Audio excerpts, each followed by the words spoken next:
Um bom dia antártico para você que está me acompanhando. Aqui é Mariano Bastos, no canal Antiártico, e eu vim aqui trazer uma notícia rapidinha para vocês. Mais uma notícia muito interessante de um paper que saiu no Geophysical Research esses dias, sobre a primeira análise de microfósseis realizada em uma geleira do continente europeu. Eu estava lendo esse artigo e não entendi ainda por que eles nunca tinham feito isso, porque essa análise ela já foi feita em vários lugares do mundo, inclusive aqui nos Andes, né, um professor aqui do Instituto de Física da USP, que me deu aula, inclusive, fez esse tipo de análise em que ele deu uma olhada lá nos microfósseis presentes nas geleiras dos Andes. E no que se baseia essa pesquisa, né? Como que acontece, como que é feito esse tipo de coisa? Então, é feito o que a gente chama de um testemunho de gelo. Nesse caso, eu não lembro a profundidade, eu acho que era cerca de 500 metros, acho que menos do que isso. Então, eles basicamente, 500 metros é muito, eu acho que era 50. Enfim, isso não vem ao caso, não é tão importante para a notícia, mas basicamente pega-se um tubão, enfia no gelo até a profundidade que você quer, ou a profundidade que você tem disponibilidade de equipamento para fazer. Então puxa-se esse tubo que vem, ele enche de gelo, né? Então é como se você tivesse, sabe quando você coloca o seu guarda-sol na areia da praia, e aí quando você tira, ele meio que fica com aquela areia presa? Então, é exatamente isso, só que em vez de da gente pegar o tubo e jogar o gelo longe, a gente corta o tubo e dentro você vai ter lá direitinho. A gente não, né? Que eu não faço essa pesquisa, aliás, eu não faço pesquisa nenhuma, né?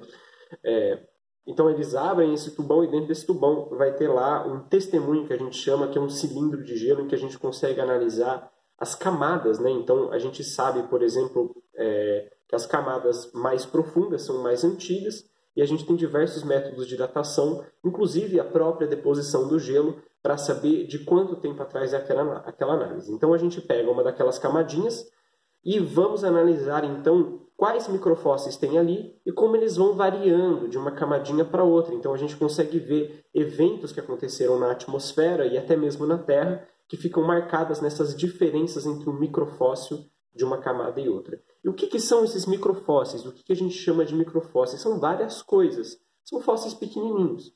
Nesse caso aqui, foram analisados pólen, esporos, carvão, né? Ou seja, o charcoal, né? Não é o co, então são as cinzas, né? E poluentes também, né? Então, da análise de gases, você fura uma bolhazinha lá, vê quais gases que estavam na atmosfera presentes naquela época e tal. E essa pesquisa ela foi realizada na fronteira entre a Suíça e a Itália, na geleira de Coloi. Eu não sei como é que lê isso, mas acho que é Colli Gnifetti, alguma coisa assim.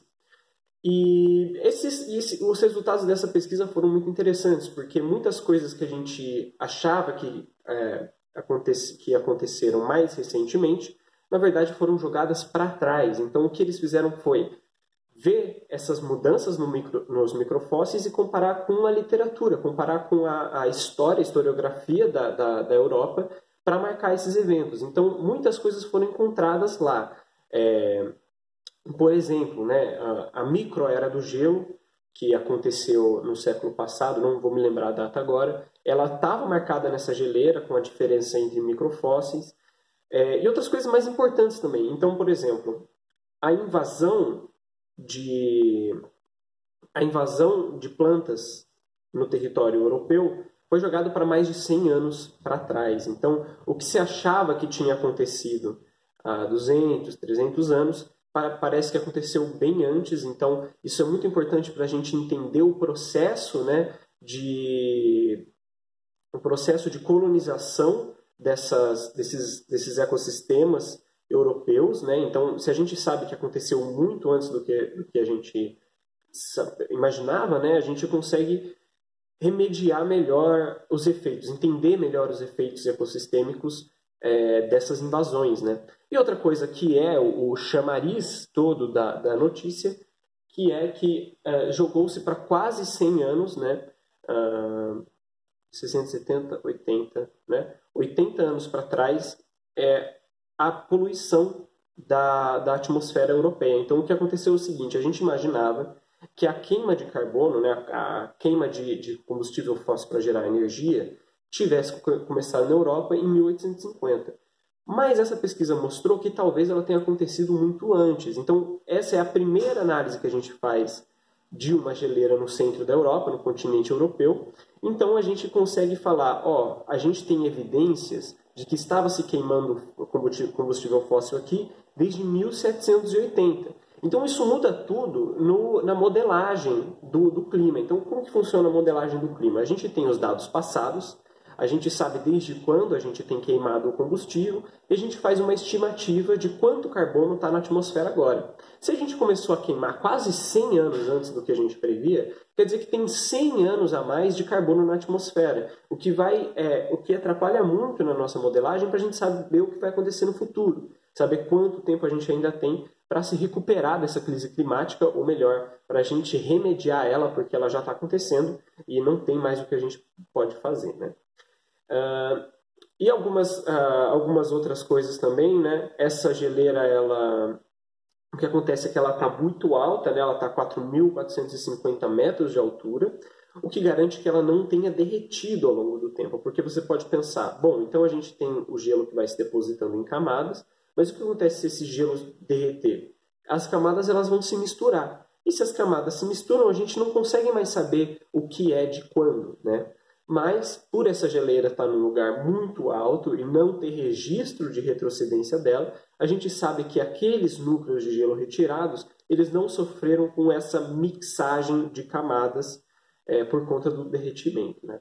E essa ciência, essa pesquisa, ela é uma ciência exata, né? Mas ela é muito interessante porque ela mostra a importância da historiografia dentro desse tipo de questão. Então, as evidências encontradas nessa pesquisa, elas não fazem sentido se não comparadas com as evidências históricas. Então, a gente sabe, por exemplo, quando foi feita a análise aqui nos Andes, a gente sabe mais ou menos quantos anos atrás a gente começou a queimar a Amazônia, quando que aumentou, né, quando que aumentou a queima das florestas. A gente consegue ver tudo isso por conta das cinzas que ficam presas no gelo.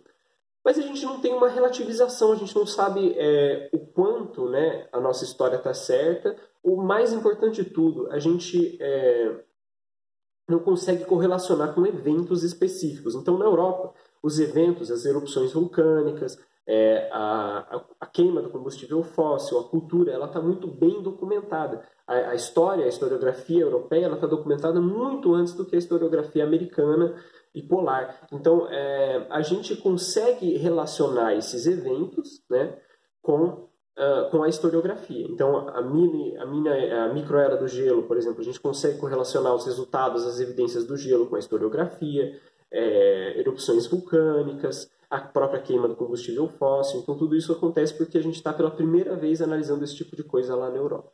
Então, é isso. Pesquisa muito legal. Link na descrição. Então, é isso. Até o próximo vídeo.